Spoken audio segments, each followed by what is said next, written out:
Well, that's good. My pleasure to introduce Taylor Brunson. So she has gone through the program quite quickly. She came here 2 years ago from the University of Tampa, and where she studied marine science and biology. So she has a double major. I have a double major also, by the way, but that's not about me, it's about you. So she worked there with loggerhead sea turtles. So we had to introduce her to green sea turtles, and I remember her being very worried that she was not going to be able to catch a turtle. And then she came and she caught turtles. So that worked pretty well. She's done an amazing job with the programming and things like that. And the presentation, I've got a sneak peek, is very good. So, but she also, several people, but Taylor now got the runners up, right, in Best Student Poster. So it's the Archie Carr Award for student posters in turtle biology, right? Yes.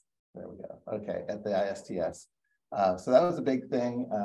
We had 3 of my students win this year, and it's the first time any of my students won. So, so obviously you guys are feeding off each other and doing great stuff. So, but that's great. So without any further ado, I'll let Taylor take it from here. Okay, thank you, Paul. Thank you everybody for coming. There is a big room, so no pressure. So yeah, I'm presenting my thesis project, identifying foraging and space use patterns of juvenile green sea turtles in Brewers Bay, St. Thomas, using a fine scale positioning acoustic array. And so some general background on green turtles, if it loads. Okay, they are one of 7 species of sea turtles found around the world, and they're the most common turtle we find here in the US Virgin Islands. They are the only sea turtles that are fully herbivorous as adults, meaning they mainly eat seagrass and macroalgae, depending on where they are. And then unfortunately, they are listed as endangered on the IUCN Red List. This is due to historic overexploitation of their meat and harvesting of their eggs. And it's estimated that their current population is only 0.33% of what it was pre-human disturbance, according to McClanahan and et al. 2006. And so I want to talk a little bit about their life history, because sea turtles go through several phases in their life. So after they hatch, they swim out to open ocean, and here they'll remain drifting in the pelagic zone for several years until they reach about 20 centimeters curved carapace length, which is the length of their shell. And then once they reach this size, they'll recruit towards neritic or nearshore waters.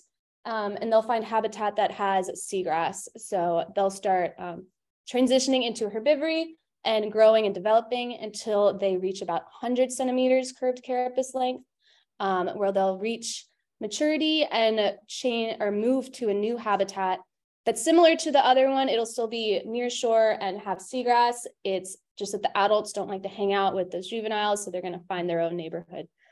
And then as adults, they only really leave this resident habitat during nesting season, when they'll return to their nesting beach and live in an area nearby until nesting season is over. And then my project is focusing on, so the rest of this presentation is going to be talking about patterns related to turtles in their developmental habitat. So we know a little bit about their foraging patterns already. Green turtles eat in a sort of cultivation grazing, meaning that they eat one part of the seagrass one day, and then they'll move to the next one the next day, and they'll sort of rotate back around within about a week. And in the area that they graze, the seagrass will grow faster in these areas, and this new growth is actually higher in nitrogen and protein, and is then more nutritious for these turtles. And because these turtles have their own little farms, they exhibit what we call high site fidelity, meaning that they'll return to these same patches of seagrass for months to potentially years. And then I can't talk about their habitat without talking about how it's changed in the past couple decades. The invasive seagrass, Holophila stipulaceae, from the Indian Ocean and the Red Sea was first seen in the Caribbean in 2002 in Grenada, and has since spread north and west across the Caribbean Sea, and is now found in almost every Caribbean island, as you can see in this map from Winters et al. 2020. And so Holophila was able to grow like this because it's really resilient to stressors, such as being ripped out during hurricanes. And it also grows very fast because it has short leaves and short roots. So it's able to recover and regrow a lot faster than those other native species. So we first saw Halophila here in Brewers Bay in 2013. And if you look at this graph from long-term seagrass monitoring data in MMES, with year on the x-axis and seagrass percent cover on the y-axis, by 2014, Halophila in the purple already made up about a third of the total seagrass cover. And then following that, it just dominated. It just dominated the bay. You'll also notice that there's a dip in seagrass cover in 2017. That was due to hurricanes Irma and Maria that came through and ripped out almost all of the seagrass in Brewers Bay. And then because Halophila is really resilient and grows much faster, it was able to come in and take over almost all of that space. And long-term mark recapture studies of the green turtles in Brewers Bay have actually seen that the turtles' body condition index has increased since Halophila was introduced. So body condition index is essentially a ratio of their mass and their length. And we use this to judge their fitness or their fatness. So essentially the turtles have gotten fatter since Halophila came in. And now the way that turtles use their habitat is really dependent on their foraging, because all that green turtles really do is eat. And we see that reflected in both the size of their activity spaces and their activity patterns during different times of the day. So the size of their activity spaces can range from 0.3 kilometers squared up to 20 kilometers squared. And this really depends on environmental factors such as the spread of their food resources or how far away their food is from their resting sites. And then biological factors such as how large the turtle is and how much food it needs. And then turtles also show diel patterns of movement, meaning that they move around a lot more during the day as they're actively eating in larger spaces. And then at night, they sort of tuck themselves into bed and rest and don't move around in much of an area. So much of our knowledge on these patterns comes from tracking studies. And there's a few different ways to track animals. Mark recapture that I mentioned earlier is essentially marking a turtle as an individual, counting the number of times that you see it over a period of time. And then satellite and acoustic telemetry are both ways of tracking where you place a tag on an animal that then gives you the animal's position out in the wild. So satellite telemetry is pretty straightforward. It's when you place a tag on an animal that gives off a signal that is heard by overpassing satellites. And this can give you global coverage of where this animal is moving, which is really effective for long migrational movements.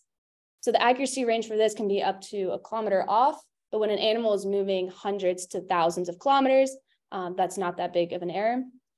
And then acoustic telemetry, which is what I'm using, is when you place a tag on an animal that gives off an ultrasonic signal, so a sound, that is then heard by equipment placed in a specific area.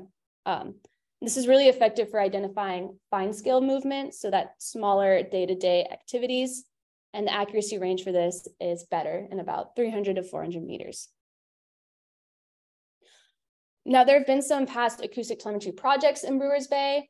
MMES alum Gerke tagged juvenile greens in 2015 to investigate their home ranges and their habitat use. And she found that their day home ranges aligned with seagrass beds, so they're eating in seagrass during the day. And these turtles were also found in areas with higher Serengodium, despite how abundant Halophila was at this time. And then myself and some members of my lab are working on a publication that is using tracking data from 2015 and 2016 to see how turtle movements is influenced by environmental factors. And so the main results I want to talk about for this are that the turtles showed typical diel patterns where they moved more during the day and moved less at night. But we also found some weird findings where the larger turtles had smaller day home ranges, which isn't typical because larger turtles need more food and usually have larger spaces. And then we also found that the larger turtles rested shallower at night, which is also not typical because larger turtles can essentially hold their breath for longer and dive deeper. Now, there's a lot of physiology that goes behind that, so you can ask me after that, but just keep in mind that those are kind of a little weird. So if we know all of this about turtles already, then why are we still tracking them? Just because their populations are recovering does not mean that they're safe. Their nesting and foraging habitats are often destroyed from human activities, and the turtles themselves are often victims of incidental bycatch, so getting caught in fishing nets and boat strikes. And so we need to know how they're using their space to inform management to conserve that area where they're endangered from these threats. And then also, because we know a lot doesn't mean we know everything. A lot of knowledge that we have is from past tracking of adult females. So we don't have as much information about juvenile populations. And these guys are actually the most at risk of those human threats because they're typically in those areas where there's a lot of human activity. And then also, the invasion of Halophila has completely changed the seagrass meadows here. So it's changed the food resources available to these turtles. And we don't fully understand the effects this will have on the turtles in the long run. So with those data gaps in mind, I want to introduce my project. There were two main objectives. I wanted to investigate the foraging patterns of these greens in a mixed seagrass bed that contained both native and invasive seagrass. And then I also wanted to use a more novel method of acoustic telemetry to define space use patterns using higher resolution position data. So the specific hypotheses for these objectives, I asked if seagrass meadows were changing over time, and I predicted that they would show an increase in Halophila because of the trends from that long-term monitoring. And then I asked if turtles showed selective preference towards seagrass based on species. And here I predicted the turtles would show preference towards Syringodium over the other seagrasses. And then I wanted to know if there was a relationship between turtle size, both their BCI and their CCL, and what seagrasses they were selecting. And for this, I predicted that the larger turtles would select for native seagrasses. And then for the space use patterns, I wanted to know if time of day, so day versus night, had an effect on the size of their activity spaces, their movement rates, or their dive behavior. And for this, I hypothesized that they would follow those typical dial patterns where they moved more during the day in larger areas and were foraging in shallow seagrass, so they would have shorter, shallower dives. And then at night, I predicted that they would be moving around a lot less in much more condensed areas. And then because they're resting deeper, have deeper, longer dives. And then finally, I asked if there was a relationship between turtle size and the size of their activity spaces or their dive behavior. And this is to address those kind of weird findings that we saw in our 2015-2016 data. And for this, I predicted that smaller turtles would have smaller activity spaces and comparatively shorter, shallower dives than their larger counterparts. Okay, so there were a lot of questions in this study, and I'm going to tell you how I addressed answering those. Firstly, our study site was Brewers Bay here on St. Thomas in the US Virgin Islands. We chose this bay because it's fairly small. It's only 1 kilometer squared. So we didn't need as many acoustic receivers to cover the bay and accomplish our goals. And then Brewers also has a lot of benthic variation, as you can see in this habitat map from Matley et al. 2021 from a previous acoustic array. Brewers Bay contains seagrass in the blue and coral reef in the yellow, which are the two habitats that turtles typically use for their day and night activities. So we're a lot less likely to have turtles leave the array at night. And then Brewers is known for its large population of green turtles. We estimate that the population is about 200 individuals. And so we were a lot more likely to get the sample size that we needed for this project. So the acoustic array for this project was deployed in summer 2021. It was made up of 59 acoustic receivers around the bay that you can see as these black dots here. They were spread about 180 meters apart, and this allowed the detection ranges of the receivers to overlap so that when a tag emitted a signal, so it gave off that sound, that was then heard by multiple receivers in the area. And then we used a novel positioning system called fine scale positioning that allowed us to triangulate the turtle's position within an accuracy of about 2 meters. And this is a lot more precise than those past studies using a traditional acoustic telemetry. And the data from these receivers were downloaded twice over the course of the study. And now my favorite part of the methods, we captured and tagged 17 juvenile greens in fall 2021 and summer 2022. the acoustic transmitters were attached to their posterior marginal scutes, so essentially the back edge of their shell. These tags were secured with metal wire and marine epoxy, and they gave off an acoustic signal, so that sound every 45 or 60 seconds on average. And then because green turtles are really vain and they like to clean off any barnacles or algae off their shell, they rub their shells on coral or rock ledges, and they also knock our tags off. So to try to increase the amount of time that these turtles retain these tags, we tried to recapture as many of them as possible to reapply the epoxy, and we were able to recapture 7 of the original 17. Now getting into the methods to address those specific objectives, I wanted methods that would create high resolution seagrass data to pair with those high resolution turtle positions. And then I also wanted to be able to identify the turtles' relative selection towards different seagrass species. So to map the seagrass, we first identified the area of the bay with the highest amount of activity during the day using the raw data from the first data download. And then we split up this area into 150 evenly spaced locations that you'll see here in the green. We sampled these locations by taking a photo of a quadrat in the seagrass, and then we sampled these locations twice over the course of the study. And I applied 24 random points to each of these photo quadrats and identified the seagrass species underneath these points. And this set of data for each location allowed me to calculate the species percent cover and species composition across this area. And then to identify the relative selection towards different seagrass species, I used the aptly named resource selection function. This gave us the probability of an animal using a resource relative to how available that resource is in the environment. Because this is my main analysis for this, I'm going to explain that a little more using a diagram. So in this example, the area is 1/3 seagrass and 2/3 coral.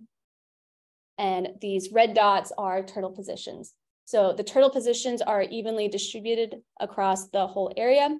So while technically there are more positions within the coral, the number of positions within the coral relative to how large the coral is even to the number of positions in the seagrass relative to how small it is.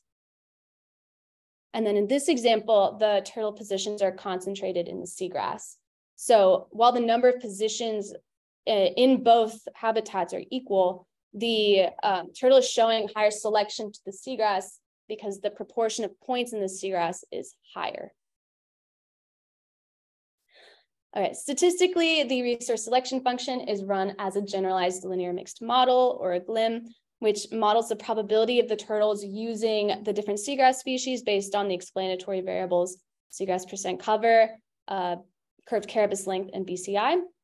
And then we ran individual as a random effect and tested for interactions between seagrass percent cover and turtle size as both CCL and BCI.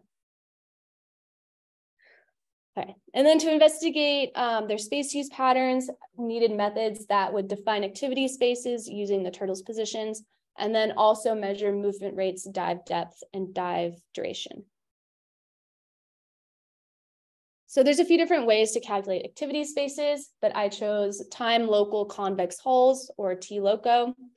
This is a geometric approach to define space use that essentially creates polygons around the turtle's actual positions.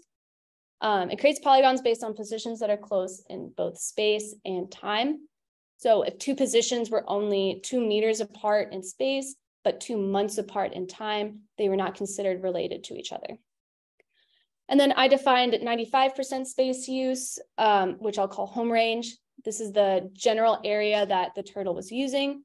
And then also defined 50% space use, which I'll call the core use area. And this is a much more concentrated area of use. So statistically, we modeled the area of the home ranges and the core use areas using linear mixed models that used time of day and turtle size as explanatory variables, and then ran individual as a random effect and tested for interactions between turtle size and time of day. And now to measure the other species metrics, I calculated rate of movement by creating tracks that were made from detections no more than an hour apart, and then divided the total distance traveled between positions in a track by the total time elapsed in the track. So that gave us meters per hour. And then dive behavior was split into two metrics. Dive duration was calculated as the time between surfacing events, so the time between when a turtle came up to breathe. And then max dive depth is the max depth reached in an hourly interval.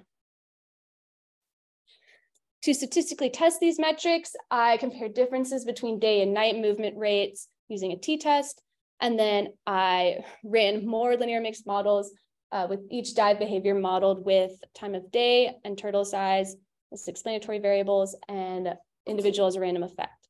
And I also tested for interactions between time of day and turtle size. Okay, so there are a lot of analyses involved with this project. So now I'm going to tell you what we found out. So our seagrass sampling showed that Halophila was still very much dominant in the bay. It was found in 84% of the samples in the first sampling period here on the left map, and it was found in 82% of the samples here in the second sampling period in the right map. And Halophila ranged from 0% cover up to 100% cover. And then here on the very left, I'm showing you an example of that really dense Halophila. It's those short, kind of fat, darker leaves. And then Haloduli red-eye, which is a native species, was found in 19% of the samples in the first and in the second sampling period. And it was found between 0 and about 50% cover. And this is an example of the Haloduli on the left. It is much thinner than that Halophila and kind of looks like hair. And then Syringodium filiforme was found in 3.3% of the samples in both sampling periods, so 5 out of 150 locations. And the Syringodium was only ever found up to about 30% cover. And this is an example of the Syringodium. It is that lighter green, longer seagrass, and it was only found mixed in with Halophila. It was never found on its own. So we didn't find any Thalassia testudinum in our sampling locations. This is another native seagrass that we've seen in Brewers Bay in the past, but I'm only going to be talking about the 3 species that I did find in my sampling. So I've placed them here next to each other so you can get an idea of where the seagrasses are located relative to each other. And while there were little differences between percent cover in the first and second sampling periods, there was not a significant change in the percent cover for any of these species. Now we're looking at the results of the resource selection function. This is giving you the seagrass percent cover on the x-axis and then the predicted probability of use on the y-axis. So with the way that RSFs work, probability of use is kind of split into used or not used. So you kind of get an automatic 50%. So anything above 50% probability of use is showing you selection. So I'm just going to show it to you like this, so it makes a little more sense. And starting with Halophila on the left, the turtles did not select for the invasive Halophila. The turtles did select for both Haloduli and Syringodium, and they showed higher selection towards Syringodium, which you can see in that steeper curve of the probability of use. So the interactions between the seagrass selection and body condition index are a little funky looking, but again, we're only looking above 50%. So starting with Halophila, you can see, or first of all, this split the turtles into tertiles based on their different sizes. That's a real word, I promise.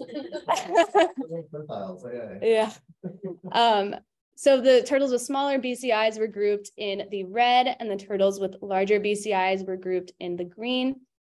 And then looking at the Halophila, you can see that these different sized turtles were selecting for this seagrass differently. So the turtles with lower BCIs in red were selecting for lower percent cover of Halophila, but the turtles with higher BCIs were selecting for higher percent cover of Halophila.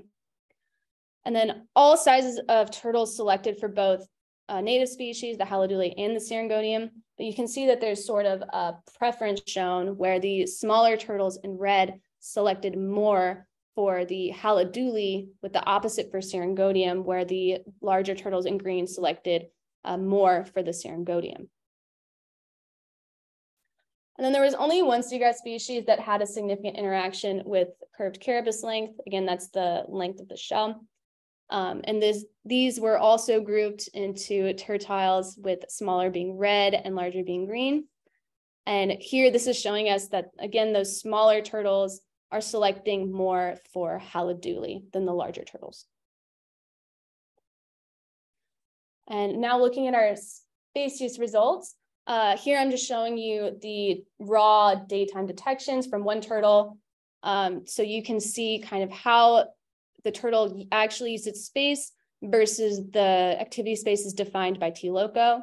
That's showing home range in that lighter red and core use in that darker red.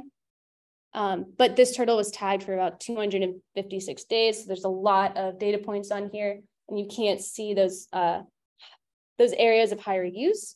So I'm going to show you this other turtle who was tagged for about 70 days. You can see how its areas with higher activity are reflected by the core use areas in their activity spaces. So I just wanted to show you kind of what the raw data looked like before I threw all of those activity spaces at you. So these are the activity spaces for all 17 turtles.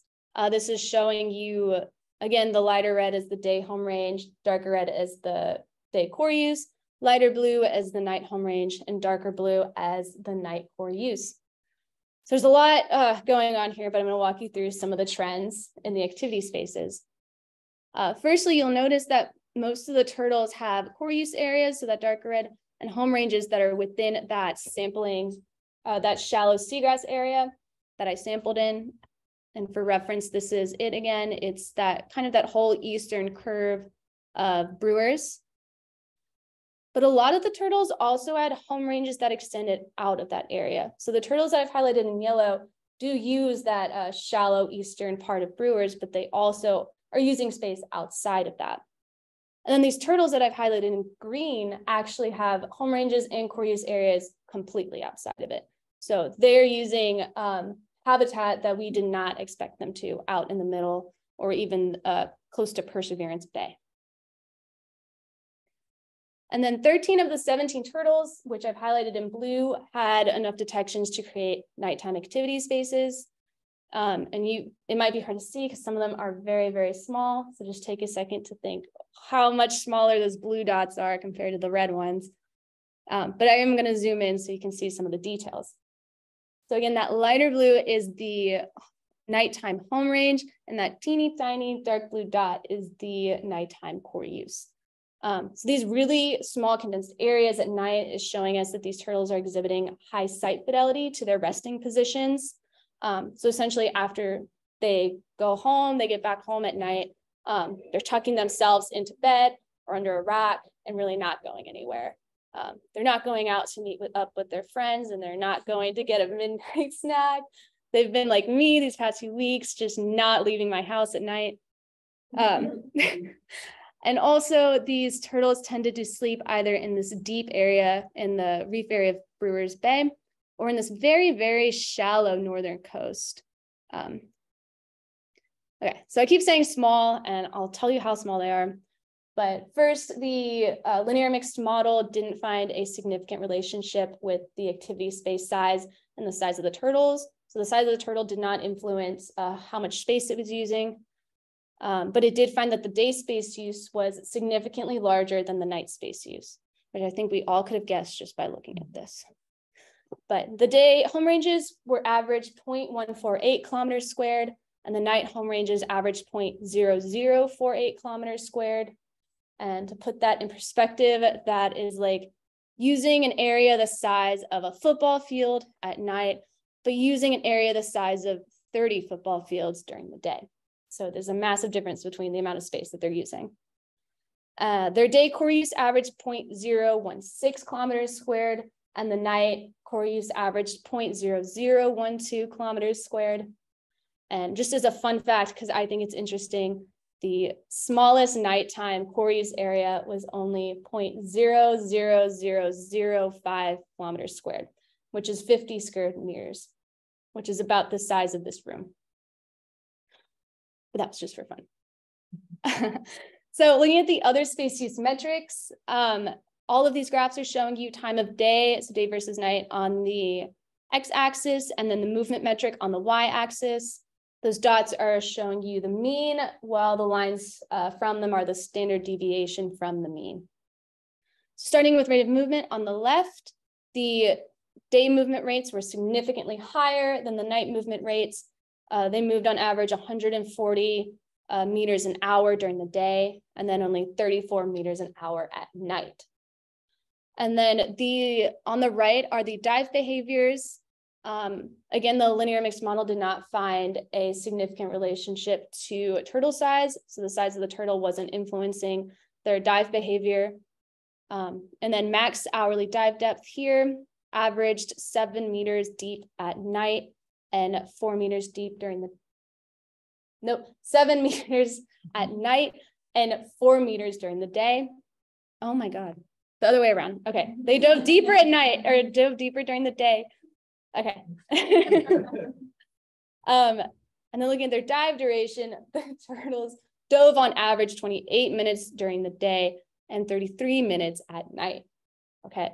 But we did find that the day dives were significantly deeper, but significantly shorter than the night dives. Oof. Okay, so that was a lot of numbers and a lot of things that we found out, but I'm going to try and explain what that tells us about turtle foraging and their space use. So firstly, biggest takeaway is that the turtles are preferring native seagrasses. So this might be because our turtles just don't recognize Halophila as a food source. So green turtles do eat Halophila stipulaceae in its native range in the Indian Ocean and in the Red Sea, as shown here in this map from Winters et al. 2020. So it could be that these turtles in the Caribbean, even though they've seen Halophila around for about a decade now, just don't know what it is. They're not super bright, so they see it and they don't know that they can eat it, so that they don't. It could also be that Halophila is less nutritious than these native species. So Syringodium is the most nutritious and Haliduli is kind of in the middle, but Halophila is the least. It has lower carbon values, less protein, and a higher carbon-nitrogen ratio, which is a lot of jargon, but essentially the Halophila is kind of like the fast food of the seagrass. It's found everywhere and it's just not that good for them. But maybe our turtles are little health nuts and they want to get that well-balanced diet with all those vitamins and nutrients from the native seagrasses, especially that Syringodium. Furthermore, we found that there was a relationship between turtle size and what seagrasses they were selecting. So this could be interpreted two different ways. It could be that the size of the turtles is affecting what seagrasses they're selecting. If this is the case, it could be that those larger turtles are outcompeting the smaller turtles for resources. So those larger turtles really want to eat that Syringodium, and they're bullying those smaller turtles out of the way for that seagrass. And so the smaller turtles just have to go and eat whatever they can, whatever else is available, which would be that Haliduli. So this size class partitioning, so the grouping of turtles based on size, has been seen in other places. So Belorian et al. 2010 saw that their green turtles in the Indian Ocean also grouped similarly, where the smaller turtles were foraging in that Haliduli, but the larger turtles were foraging in that Syringodium. And they hypothesized that this was because these turtles, different sizes of turtles had different nutritional demands. So these smaller turtles are younger, they're newer to eating seagrasses. So their guts are not fully developed to be able to digest seagrass as well. So it could be that these turtles are choosing to eat Haliduli, which might be lower in nutrition, but it's more easy for them to digest. And then those larger turtles are eating the Syringodium, which is more nutritious, but a little harder to digest. But again, they have more fully developed guts to be able to do that. So there's no hate between them. They're choosing to eat in separate places for their own good. Another size effect that we saw was that larger turtles seemingly showed selection towards higher Halophila percent cover. Now, this might be happening because these larger turtles are preferring Syringodium. And Syringodium, like I said, is only ever found mixed in with Halophila. So if these larger turtles want to eat the Syringodium, then they kind of have to deal with that Halophila being there. Additionally, those patches of Syringodium are surrounded by really dense Halophila mats. And so you can even see that in satellite imaging, where this lighter green sort of patches that grazed Syringodium, and it's immediately surrounded by really dark, really dense Halophila. So this selection towards Halophila might be a result of them just eating in the Syringodium and being around and moving around this really dense Halophila. All right, so we talked about how this relationship between seagrass and size might be that the size of the turtle is influencing what seagrasses they were selecting. But the RSF doesn't tell us cause and effect. So this relationship could be working the other way, where the seagrasses that the turtles are eating are then influencing their size. So we saw that the larger turtles were associated with the Syringodium. And so the Syringodium has the highest nutritional value, and so this would help make the turtles fatter. But we also saw that the larger turtles were associated with Halophila, even though as a group, they weren't wanting to select Halophila. So the larger turtles might be associated with Halophila because as they're eating more of it, this Halophila is actually more digestible. So they're getting more out of it. They're getting those calories out of this seagrass. Yeah, and to put it in terms of kind of a better way to understand, these turtles are juveniles. So they're like teenagers. They're growing, and their diet can influence how much they grow. So as this teenager is eating a nice, well-rounded diet of native Syringodium, they're going to grow big and strong. But as a teenager is also eating a lot of that fast food Halophila, that turtle is still growing bigger. That more being able to digest it more, they're getting more out of it, so they're still getting bigger. And then I just want to mention that these are the way that animals work. They want to, especially reptiles, they want to gain that mass, they want to gain that weight so that they can reach maturity faster. So using fatter, I'm not being rude, I'm saying that they're getting bigger, and that's really what you want. I'm not trying to be mean to them. So also the Haloduli was associated with smaller turtles, turtles with lower BCI and shorter turtles, so little guys. And this wouldn't be that the Haloduli is making them smaller. It would just be that it's not making them fatter like these two. Okay. And then I also want to talk about how the seagrass itself has changed. Seagrass ecosystems are super dynamic, and there's a lot of feedback loops from the turtle foraging and how the seagrasses grow. But I want to focus on the Syringodium. So we didn't find a significant change in my study, but we know that the seagrass has been changing over the years. So after 2017, the Syringodium really wasn't present in Brewers Bay. But then in 2020, we saw it start to pop up in little patches. And over the past 3 years, these patches have increased in size. So we know that these native seagrasses are able to start coming back into Brewers Bay. Now, funnily enough, these changes in that Syringodium might be caused by the turtles themselves. So as turtles eat seagrass, they force that seagrass to grow back faster than it would be if it wasn't being eaten. And over time, this increased growth actually causes the biomass of the seagrass to increase. So as they're eating the Syringodium, they're causing it to grow faster and increase the amount of Syringodium there is, which seems crazy, but it's a thing that happens. And then furthermore, as they're eating in areas with Halophila, that invasive seagrass, they're reducing the Halophila's competitive edge. So if it's not being eaten, but there's nearby native species being eaten, the Halophila will try to invade. It'll come into those emptier areas and drown out the native species. But if the Halophila is also being eaten, then that seagrass has to spend its energy trying to regrow rather than spreading out. So over time, as the turtles eat in areas with both native and invasive seagrass, the native seagrass will be able to recover an increase in biomass and percent cover.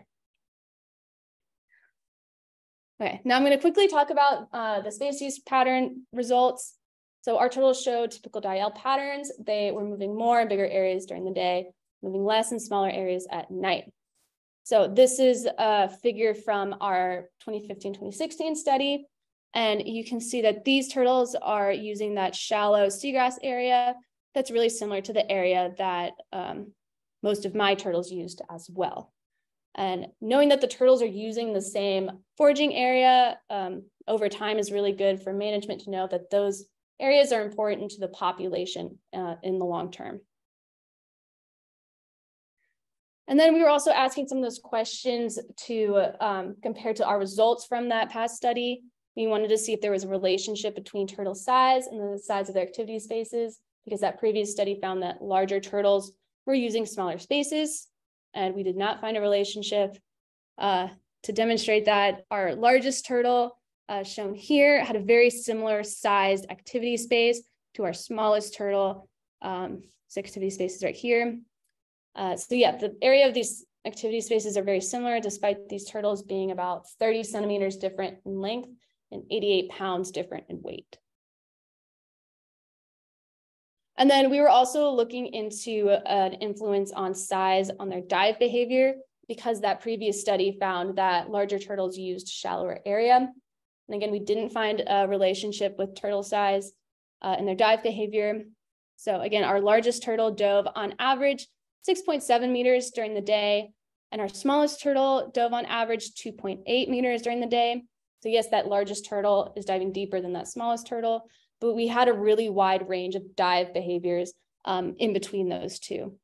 For example, this turtle, who's pretty intermediate in size, had an average daytime depth of 18 meters, which is very different from either of these two size turtles. And now I want to focus a little more on this guy because he's super weird, right? So we found that 3 of our turtles were foraging in areas outside of the shallow seagrass. They were not using it at all. They were using area that was 10 to 20 meters deep. Now, I didn't get to forage. I didn't get to sample in those areas. But from our field work doing receiver dives out in the bay and from various research projects in MMES, we have all observed that the seagrass out there in those deep areas is Holophila. So these turtles are not only foraging in that invasive seagrass, they're foraging away from all of these other turtles in this really deep, seemingly random habitat. So why might this be happening? It could be that the population of turtles in Brewers is becoming overpopulated. We estimate that the current population is about 200 green turtles, and this might be starting to carrying capacity of that shallow seagrass area, and especially of those native seagrass patches. And so these turtles coming in don't have any space to eat in that area, so they're being to find other places to eat, which would be in other places in Brewers. And then it could also be that individuals within the population are realizing that they can eat Holophila. And if they're realizing that they can eat Holophila, then they'll realize that Holophila is found in a lot of Brewers. It's found in a lot of the habitat that isn't already covered with coral and rock habitat. And so they might be capitalizing on free real estate and going to forage in these areas where there are no other turtles, so no other competition, and they get to eat as much Holophila as they want. Okay, so that was a lot, and I know you came to hear me talk about turtles, and I just gave you a lesson in seagrass ecology. So if you didn't get any of that, I just want you to walk away with these points. The green turtles as a group want to eat native seagrasses. There's just not that many native seagrasses left because the invasive Holophila is still dominating Brewers. But as I've shown, there are some turtles that are starting to adapt and learn that they can eat this invasive seagrass. So if they, as a population, started to realize that they can eat Holophila and they do that, we would see 2 sort of things happen. Firstly, the turtles would have a lot more resources available to them. They would have more space. Like I said, Holophila is spread out in a lot of Brewers, so they have a lot more space to eat in and a lot more food available to them.